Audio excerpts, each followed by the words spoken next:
So Alex, you have two wonderful educational notes. Educational notes have always been popular with collectors, but what is it about this note that makes it a classic for currency collectors?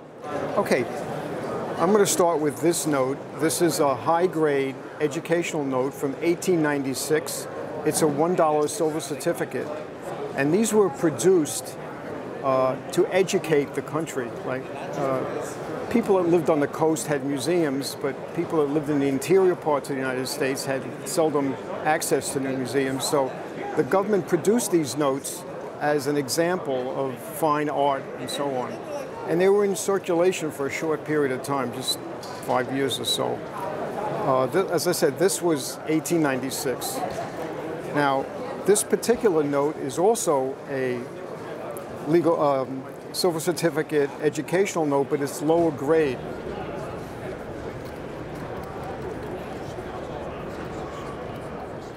Henrik, we walked by your booth and we saw this fascinating and very large piece of paper money from China. What can you tell me about it? Oh, the Chinese banknotes, it's from the Ming Dynasty. It's the 1 yuan, and it's from 1366 to 1399. It's made on mulberry paper. But this one has a special background because this was discovered in a Buddha statue back in 1900, early 1900. And the guy who traveled around was a young engineer like me. He was in China and he found these, and they didn't really know what it was. So he brought it back to Denmark, where I'm from, and that's more or less all about my banknotes is from Denmark. But this Ming Dynasty came back to Denmark, went to the Danish National Museum and asked about if they knew anything. They didn't, but the director of the National Museum in Denmark knew the British National Museum in 1915 very well. So they sent a letter to each other. In 1916, they got an answer, and it was saying this very nice banknote made in mulberry paper is actually dated from 1366, and they did a test on it. So this is more old than America and the history about America. So how rare are these banknotes? These are quite rare, but you have to remember from the 1300s and through the years, there have been other made over the time, but this one is dated back to the 1300s. And how would they use these in commerce?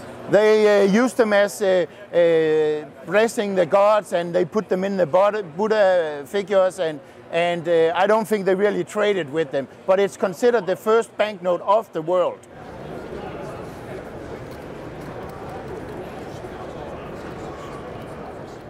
So Tom, you have a very valuable star note here.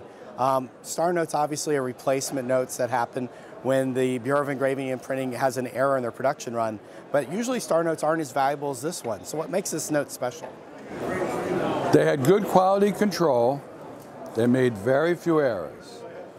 Of the errors they made that got replaced, and they put a star in front of the serial number, most of those notes were well used, well worn. Right. Very few are of this quality.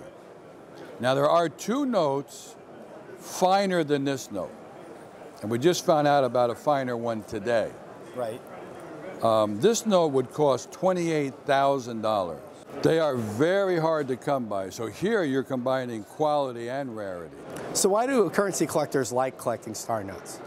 It's a fascination. The star notes are, some collectors only collect star notes. Right.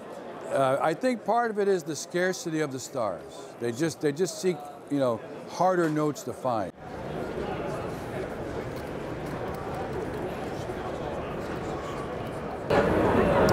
Hey Dad, can you tell me about these? Sure, Rachel. You need my expertise? Always. Today we have what arguably can be described as the holy grail of world paper money. In the early 50s, there was a country, short-lived, Italian Somaliland. And during that period of turbulent times, there were 5 notes that were printed by the government and issued to the public. Prior to the release of the 5 notes, there was a specimen that was sent to the central banks as an example and a prototype of what was going to come.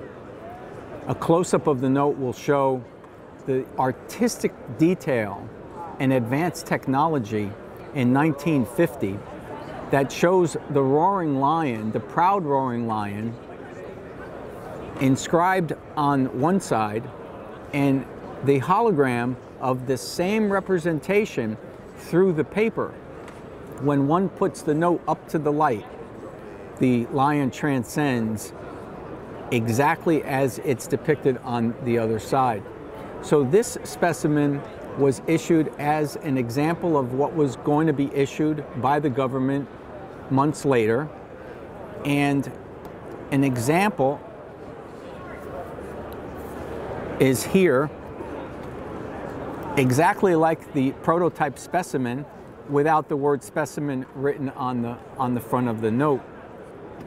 These notes were extremely short printed, and because of the artistic design and advanced technology, it immediately became a collector's piece.